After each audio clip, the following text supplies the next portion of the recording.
우리는 역사의 한복판에 서 있다라는 제목으로 하나님의 말씀을 전하겠습니다. 자, 드디어 우리가 역사적인 순간을 맞이했습니다. 구약을 다 읽었습니다. 할렐루야. 네, 역사적인 순간이죠. 네, 그리고 마태복음 신약으로 이제 들어갔습니다. 말라기가 구약의 마지막인데 저는 말라기서를 읽으면서 이상하게 역사라는 생각이 들었어요. 왜냐하면 역사라는 것이 이제 시간 속에 있는데 말라기는 그 말자가 한자의 마지막 말자가 아닙니다. 말라기의 이름이 말라기예요. 영어로 말라카이죠. 그 말라기 선지자가 이 선지서를 쓸 때 그 하나님의 창조 때부터 해서 쫙 거슬러 온 거잖아요. 지금 거슬러 내려온 거죠.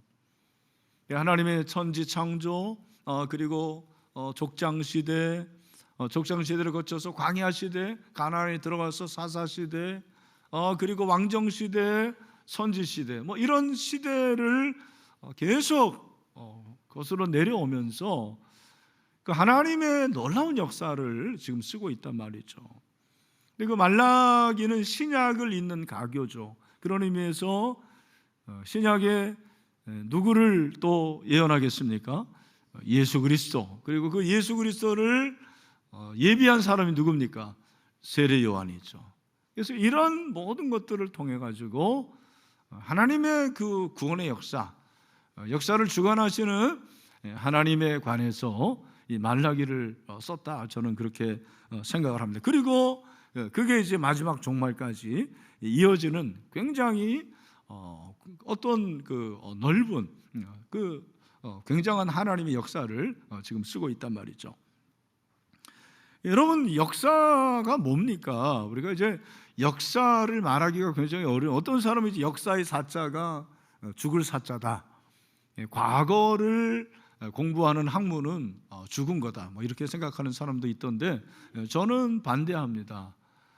사학이라는 거, 역사가 얼마나 중요한 것입니까? 역사적인 과거는 죽은 과거가 아니고 현재 살아있는 과거가 아니겠습니까? E.H. 카가 역사는 무엇인가라는 책에서 역사는 과거와 현재의 끊임없는 대화다, 굉장히 유명한 말이죠. 뿐만 아니라 어제의 사회와 오늘의 사회의 또 끊임없는 대화다라고 얘기를 해요. 개인의 역사뿐만 아니라 공동체, 사회의 역사. 그래서 이 사회를 우리가 관심을 가져야 되는 거예요. 성경은 사회에 관심을 가져요. 세상의 소금이다, 세상의 빛이다. 그리고 이 선지서를 읽어보면 하나님께서 그 당시 이스라엘과 그리고 남쪽 유다의 사회에 대해서 굉장한 관심이 있다는 것을 알 수가 있습니다.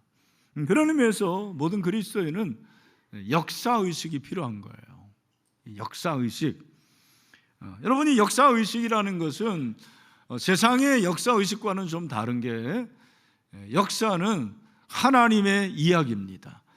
역사라는 이 영어가 히스토리인데 이 히스토리를 His story라 이렇게 해석을 많이 합니다. 여기서 His 대문자 H를 썼는데 이것은 하나님을 말하는 거예요. 하나님의 이야기다, 하나님의 역사다, 그렇게 얘기를 하고 있습니다. 그러니까 우리는 이 시대를 보는 눈이 필요한 거예요. 이 사회를 보는 눈이 필요한 거예요. 그래서 한 손에는 신문, 한 손에는 성경을 들고서 기도해야 되는 거죠. 무턱대고 그렇게 기도하는 게 아닙니다.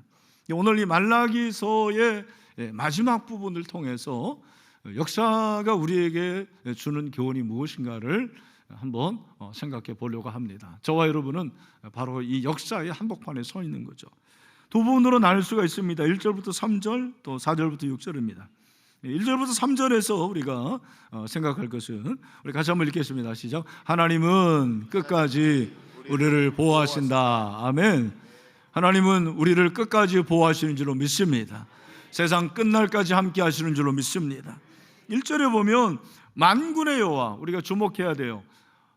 말라기서에 많이 나오는 표현 만군의 여호와, 3절 하반절에도 만군의 여호와의 말이니라. 이건 나중에 말씀드리겠습니다. 보라, 주목해야 돼요. 이 보라라는 것은 강조입니다. 5절에도 보라 그렇게 되어 있죠. 용광로 불같은 날이 이른다.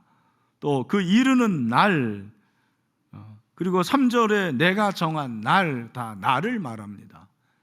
이 날이 히브리어로 날이에요. 요미라는 단어죠. 그래서 하나님께서 천지를 창조하시고 첫째 날, 둘째 날 다 요미라는 단어를 쓰는데, 이 단어는 시간의 개념이죠. 그래서 시간의 개념인데 한 시점이 요미고 또 시간의 영역을 가리켜서 우리가 요미라 그렇게 말할 수가 있습니다. 그러니까 이 요미 계속해서 모아지면 뭐가 되는 거예요? 그게 역사가 되는 거예요. 저와 여러분의 역사는 생일날부터 지금까지 수많은 깃털 같은 날을 살아오지 않았습니까? 그게 개인의 역사예요. 우리 신일교회가 몇 년도에 창립했어요? 설립이 1971년 2월 14일 바렌타인데이를 생각하시면 됩니다.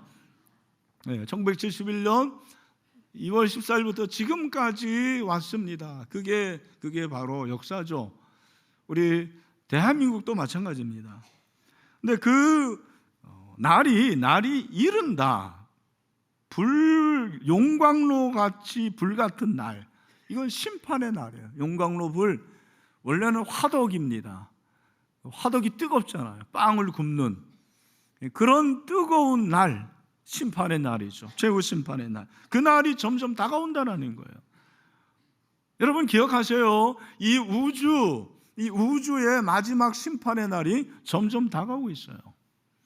여러분 개인의 마지막 날도 점점 다가오고 있습니다. 제가 23년 전에 얼굴을 보셨을 것입니다. 네, 그때나 지금이나 멋있습니다. 네. 이건 제가 그냥 농담으로 한 말이고, 그때도 좋고 지금도 좋아요. 그러나 달라진 게 있는데요. 뭐냐면 저는 요즘에 제가 천국 갈 날을 생각합니다. 천국을 많이 생각해야지 죽음 앞에서 담대하겠더라고요. 여러분 천국 갈 날이 옵니다. 그날을 준비하십시오. 적어도 50이 넘으면 그날을 생각해야 돼요. 어느 날 그날이 갑자기 올지 몰라요. 우주도 마찬가지예요. 종말이 있습니다. 마지막 날, 그날이 오고 있어요. 근데 그 날에 두 종류의 사람이 있는데, 교만하고 악한 사람, 악을 행하는 사람이 한 종류고 하나님을 경외하는 사람이 한 종류예요.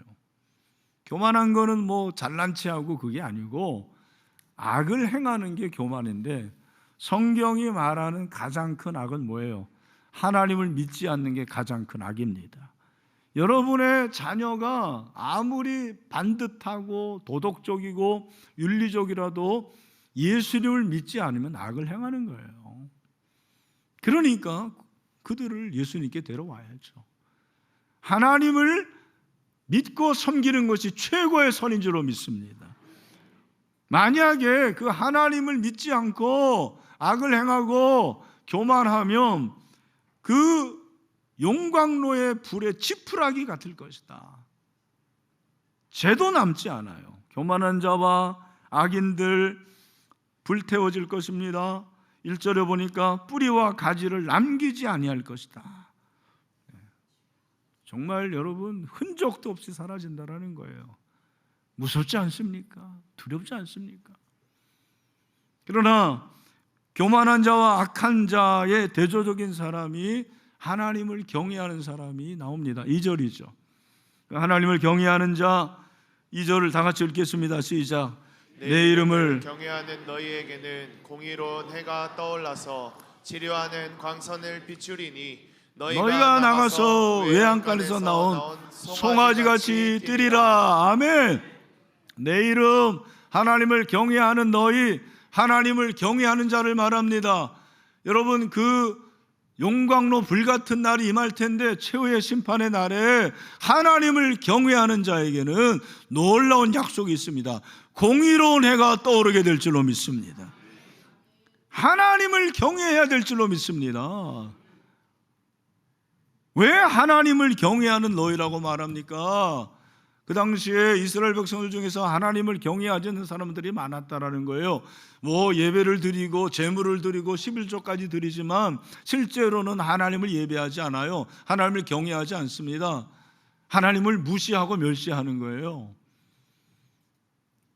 그런데 그 사실을 지적할 때마다 만군의 여호와라 그렇게 말씀하세요.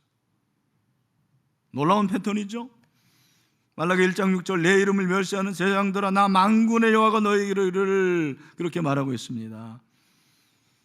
여러분, 이 제사장들이 하나님을 제사하는 자들인데 그 주인을 공경하는데 하나님을 주인으로 섬기지 않는 것입니다. 하나님을 주인으로 공경하지 않고 여기 보니까 주의 이름을 멸시했다. 오늘날로 말하면 목사들이 하나님을 멸시하는 거예요. 예배를 드리는데도 하나님을 온전히 경외하지 않아요. 주인으로 섬기지 않는 것입니다. 불행 중에 불행이죠. 그들이 번제물을 드립니다. 1장 8절 만군의 여호와가 이르노라 너희가 눈먼 희생물을 바치는 것이 어찌 약하지 않느냐. 여러분, 헌금을 하지 않은 게 아니라니까요. 헌금을 했는데도, 헌금을 하면서도 하나님을 경외하는 진정한 마음이 없는 거예요. 하나님을 무시하고 멸시하는 것입니다. 여러분, 심지어는 11절을 드리는데도 마찬가지입니다. 1장 8절에서 이어서 3장 10절에서 유명한 말씀 하잖아요. 우리 다 같이 한번 읽어볼까요? 시작. 만군의 여호와가 이르노라 너희의 온전한 11조를 창고에 들여 나의 집에 양식이 있게 하고 그것으로 나를 시험하여 내가 하늘 문을 열고 너희에게 복을 쌓을 곳이 없도록 붙지 아니하나 보라. 아멘. 아니, 세 가지 예배와 번제물과 11조를 말씀하시면서 똑같이 만군의 여호와가 이르노라. 왜 그럽니까? 왜 만군의 여호와입니까? 이 만군의 여호와는 어떤 의미가 있습니까? 하나님의 독특한 이름이에요. 만군의 여호와가. 그 만군의 여호와의 이름의 뜻이 여기 나옵니다. 같이 한번 읽어보겠습니다. 시작. 하늘과 우주와 지상의 온갖 세력과 군대를 총망라하는 보편적 통치자 역사의 주관자. 하나님은 만군의 여호와이십니다. 하나님은 이 땅을 통치하십니다. 하나님은 이 역사의 주관자십니다. 우리 인생의 주인이십니다. 여러분, 믿어지게 되기를 축원합니다. 그 만군의 여호와 앞에서 너희들이 어떤 예배를 드리냐, 어떤 헌금을 드리느냐, 어떻게 11조 드리느냐. 사실 말라기에서 빼둘 수 없는 것이 예배고 그리고 헌금이고 11조인데 저는 11조를 드리고 있는 분들이 대단하다고 생각을 합니다. 저와 같이 개혁자들이야 교회에서 주는 그 사례로 살기 때문에 뭐 11조가 아니라 10에 9조 10조 드려도 할 말이 없는 거죠. 그러나 11조 어렵습니다. 제 큰딸하고 사위하고 제가 만날 때마다는 아니지만 자주 물어봅니다. 11조 제대로 드리고 있냐. 여러분, 11조 드리는 것이 얼마나 대단한 일입니까? 저는 정말 대단하다고 생각합니다. 존경하다고 생각합니다. 그런데 여러분, 어떤 마음으로 11조를 드립니까? 원래 11조의 처음 시작은 나오는 것은 창세기 14장인데 아브라함의 조카 롯이 있었는데 롯이 가나안 연합군에 의해서 포로로 잡힙니다. 그래서 아브라함이 사병 318명을 이끌고 전쟁해서 조카 롯을 이제 데리고 옵니다. 그랬을 때 승리를 자축할 뿐만 아니라 이 승리를 축하하는 사람이 나와요. 그 사람이 바로 살렘 왕 멜기세덱. 우리 살렘 찬양대 살렘이 어디서 나와요? 여기서 나와요. 제일 처음에. 아시나요? 살렘의 뜻이 뭐예요? 평강. 우리 박현진 집사님이 아시네. 평강. 살렘은 평강이에요. 그러니까 살렘 왕이다라는 것은 평강의 왕 멜기세덱. 이 멜기세덱이 뭐라고 그러냐면 제가 읽겠습니다. 그가 아브라함의 축복을 이르되 천지의 주제시요 지극히 높으신 하나님이여 아브라함에게 복을 주옵소서. 이 살레망 멜기세덱이 아브라함이 승리하고 돌아왔을 때 뭐라고 말하냐면 천지의 주제고 지극히 높으신 하나님이라. 이게 바로 만군의 여호와거든요. 그러면서 이 말을 하는 이유가 뭐냐면 아브라함, 네가 잘해서 승리한 거 아니야. 네가 용맹해가지고 이 전쟁에서 승리한 게 아니야. 하나님의 은혜야. 여러분, 이게 바로 11조의 정신입니다. 내가 얻은 소득, 물론 여러분이 열심히 일한 거예요. 압니다. 그러나 그것을 주신 분은 천지의 주제이시고 주인이신 만군의 하나님 여호와이십니다. 정말 믿어지십니까? 그 하나님 앞에 드리는 거예요. 그게 11조예요. 20절에서 뭐라고 그랬습니까? 같이 한번 읽겠습니다. 시작. 너희 대적을 내 손에 붙이신 지극히 높으신 하나님을 찬송할지로다 하매 아브라함이 그 얻은 것에서 10분의 1을 멜기세덱에게 주었더라. 아멘. 여기 찬송할지로다라는 것이 무릎을 꿇다예요. 이게 예배거든요. 여러분, 예배의 의미가 뭐냐면 예배는 하나님 앞에 무릎을 꿇는 거예요. 오늘 우리가 그 하나님 앞에 무릎을 꿇고 예배합니다. 그 하나님을 높여드립니다. 그 하나님을 경배합니다. 시편 95편 6절 오라 우리가 급여 경배하며 우리를 지으신 여호와 앞에 무릎을 꿇자. 아멘. 그 하나님 앞에 무릎을 꿇으라는 거예요. 그래서 11절을 멜기세덱에게. 아니 왜 멜기세덱이지? 여러분, 이 멜기세덱이 누굽니까? 바로 오실 예수 그리스도이십니다. 그래서 예수님이 멜기세덱, 우리가 모든 것을 하나님께 드리는 그런 헌신이 있게 되기를 축원합니다. 이렇게 하나님을 만군의 여호와, 내 인생의 주권자, 역사의 주권자로 여기는 사람들은 하나님께서 가만히 계시지 않죠. 어떻게 하십니까? 하나님께서 약속을 해주시고 축복을 내려 주십니다. 어떤 축복입니까? 공의로운 해가 떠올라서 치료하는 광선을 바란다. 아멘. 이 말씀이 주로 어디에 이렇게 적혀져 있죠? 네, 병원에 있습니다. 병원에 치료하는 광선을 바란다. 물론 여기 치료하는 광선이 그런 말입니다. 그런데 여기서 치료하는은 저는 영혼의 치유라고 생각을 해요. 이 마지막 날에 불의의 사람들은 다 심판을 받는 거예요. 그러나 저와 여러분에게는 구원의 빛이 임합니다. 아니, 임했습니다. 그 치료의 광선, 구원의 빛을 통해서 우리는 이 마지막 때에 결코 멸망하지 않습니다. 우리는 영생할 수가 있습니다. 구원의 빛이 임하기를 원합니다. 저는 그런 생각해요. 이 교회에 나오는 것이 대단한 일인데, 교회에 나와서 예배를 드리는 사람들 중에서 끝까지 예수님을 믿는 사람이 있는 반면에 도중에 이렇게 그만두는 사람이 있거든요. 근데 그게 첫 시간부터 나는 결판이 난다고 생각을 해요. 꼭 이게 뭐 성경에 나와 있는 건 아닌데 저는 그런 생각합니다. 정말 구원의 은혜를 받은 사람은요, 첫 시간부터 하나님이 느껴집니다. 그리고 말씀이 들립니다. 눈물이 납니다. 그 말씀이 나에게 주는 말씀이라고 들리는 거예요. 여러분, 이런 은혜가 있게 되길 축원합니다. 이번에 우리 27일 날 28일로는 우리 태신자들이 구원의 빛을 받기를 원합니다. 아니, 그래서 구원의 빛으로 그들이 영생 얻는 역사가 있기를 원합니다. 그런데 오늘 이 말씀을 보면 제가 이번에 좀 새롭게 깨달은 것은 치료하는 광선을 비춘다고 그랬는데 성경에 보니까 이하고 광선을 비춘다에 각주가 있습니다. 그 각주에 여러분 성경에 뭐라고 되어 있어요?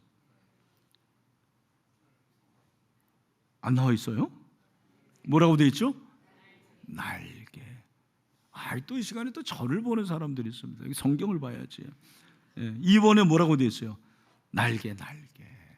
그러니까 치료의 광선을 비춘다는 것은 치료의 날개를 하나님께서 주시겠다라는 거예요. 왜 날개일까?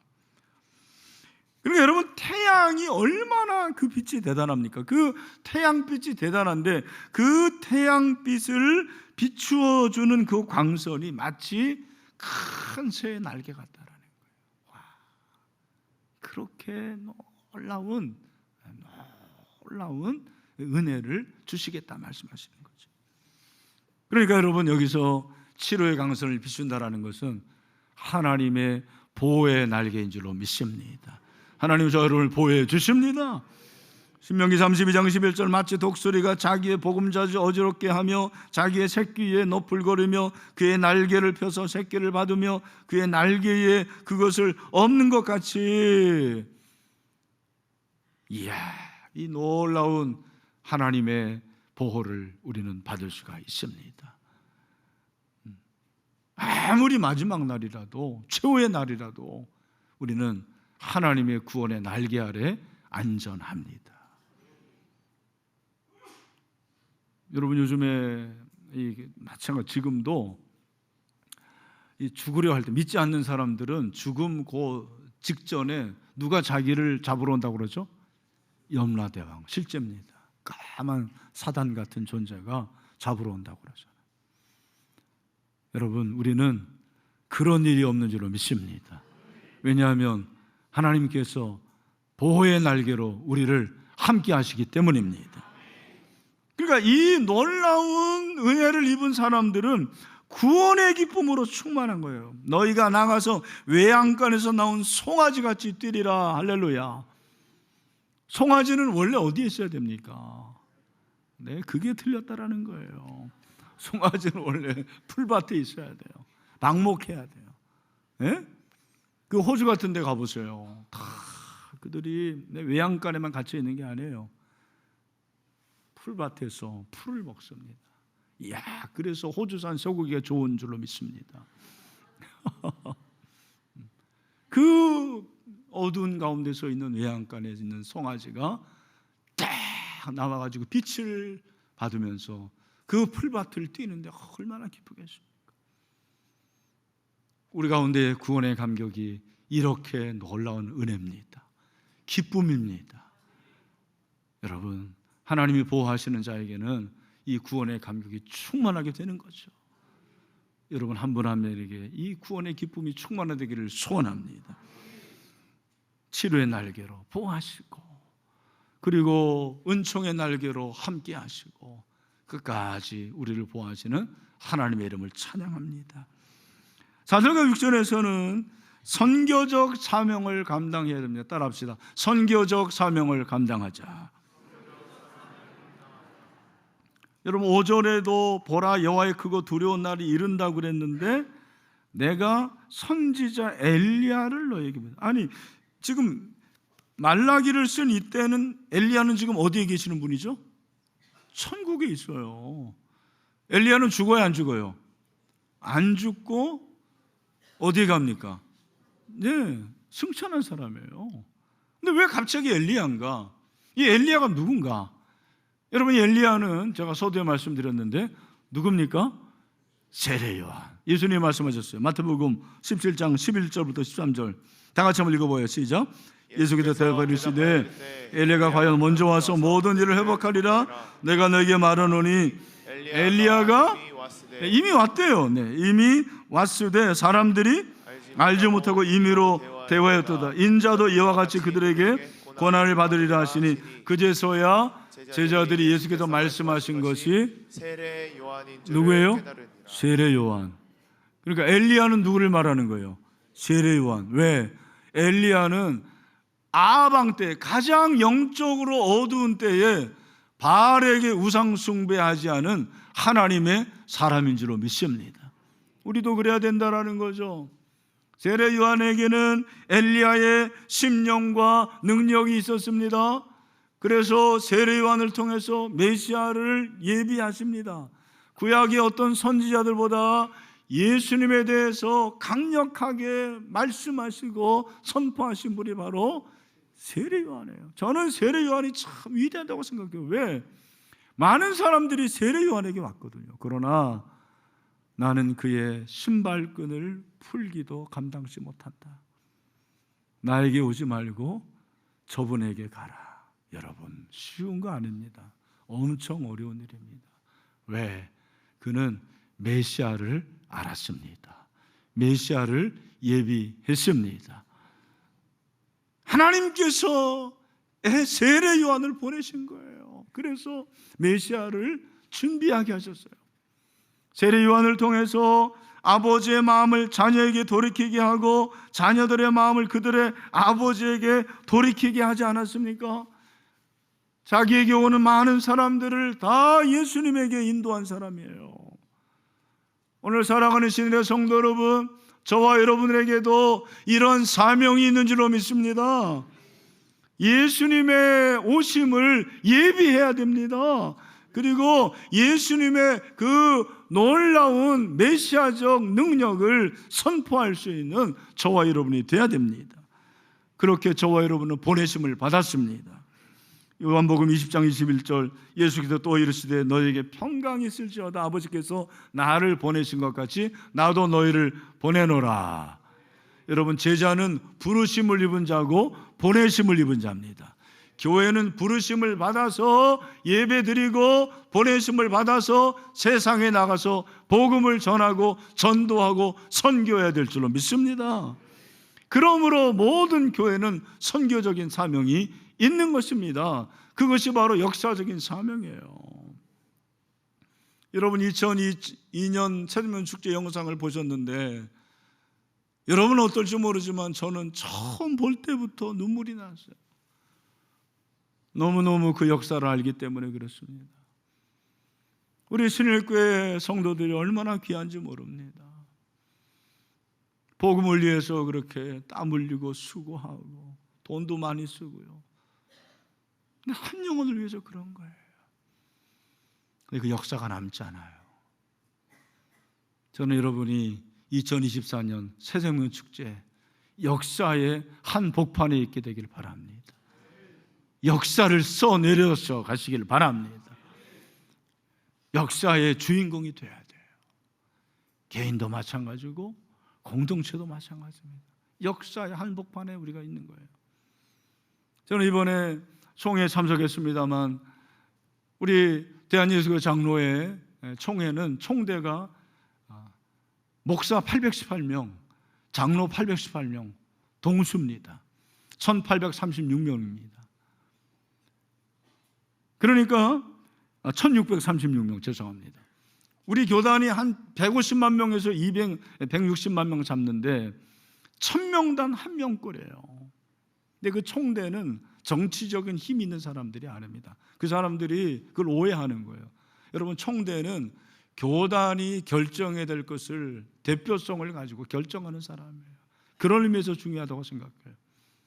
이번에 우리 총회에 이슈가 크게 두 가지였습니다. 하나는 목사의 정년 연장, 73세까지 75세까지 해달라, 그런 헌의가 올라왔어요. 또 하나는 여성 안수였습니다. 여성 전도사님들도 안수하게 해달라. 제가 수요일날 하나님 앞에 기도했습니다. 하나님, 제가 이제 참여하게 되는데 저에게 역사적인 사명이 있습니다.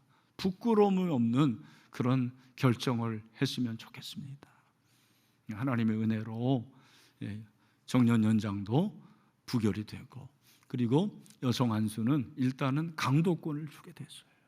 나는 큰 진전이라고 생각을 해요. 여러분, 한 사람 한 사람이 중요해요. 10월 16일 교육감, 서울시 교육감 선거하는데 여러분 선거하세요. 선거가 중요해요.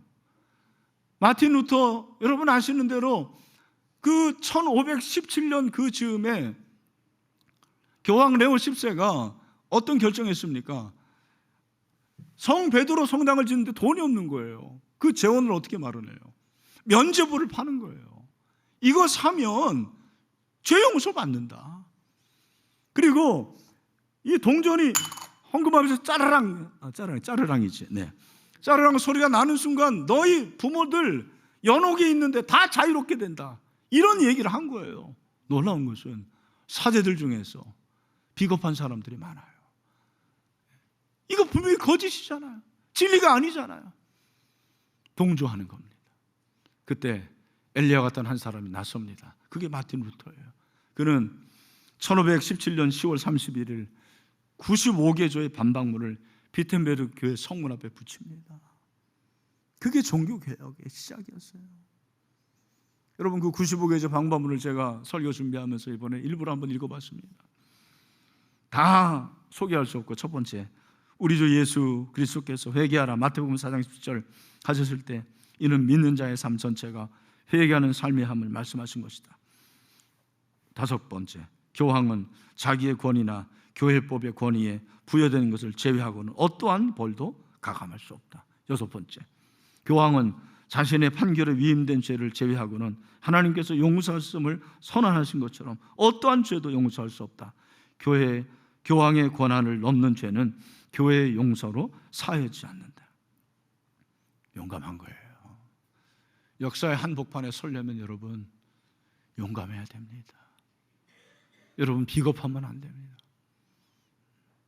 여러분 아시다시피 지난 7월 18일에 대법원 전원 합의체가 사실혼 관계인 동성 배우자를 건강보험 피부양자로 등록할 수 있다라는 판결을 내렸습니다. 우리나라는 법적으로 동성이 결혼이 안 되는데 사실 사실혼도 아닌데 그렇게 가정을 하고 민법상 인정되지 않는 동성 부부에 대한 법적 권리를 인정해 준 거예요. 이게 여러분 큰일입니다. 나는 굉장히 그것 때문에 마음에 부담이 됐어요. 야, 이러다가 우리나라도 자칫하면 동성애 결혼이 합법화가 될 수가 있겠구나. 전 세계에서 동성애 결혼이 합법화된 데는 37개 국가가 합니다. 아시아에서는 어떤 나라예요? 두 나라, 대만과 태국입니다. 여러분 2021년인가 뭐 제가 정확히 기억이 안 나는데 얼마 안 됐어요. 한 4, 5년 전만 해도 27개 국가였는데 벌써 10개 국가가 증가된 거예요. 어떻게 해야 됩니까? 우리가 어떻게 해야 됩니까? 저는 한국교회는 동성애 합법화, 동성애 결혼, 차별금지법을 막아낼 수 있는 하나님의 교회인 줄로 믿습니다. 여러분 그 이유를 제가 말씀드릴까요? 마지막으로 이에치카가 이렇게 말했습니다. 모든 공동체는 그 공동체만의 가치가 있으며 그 가치는 역사의 뿌리를 내리고 있다고 그랬습니다. 한국교회는 신사참배를 거부한 교회예요. 그 피가 흘러내리고 있는 거예요. 그게 우리 한국교회의 가치예요. 수많은 순교자들이 있습니다. 여러분 이것이 우리의 역사인 줄로 믿습니다. 10월 27일 여러분 만사를 제쳐놓고 달려나갑시다. 한국교회의 그 단합된 힘을 발휘합시다. 그것이 우리의 어떠한 이기적인 힘이 아니고 하나님 나라의 그 놀라운 진리를 사수할 수 있는 그러한 우리의 단합이 되기를 간절히 소망합니다. 사랑하는 성도 여러분, 우리는 오늘도 역사의 한 페이지를 작성하고 있는 거예요. 저희는 모두가 역사의 한복판에 서 있습니다. 우리 후대에 부끄러울 것이 없는 그런 결정을 합시다. 그렇게 실행합시다. 하나님께서 우리와 함께 하실 줄로 믿습니다.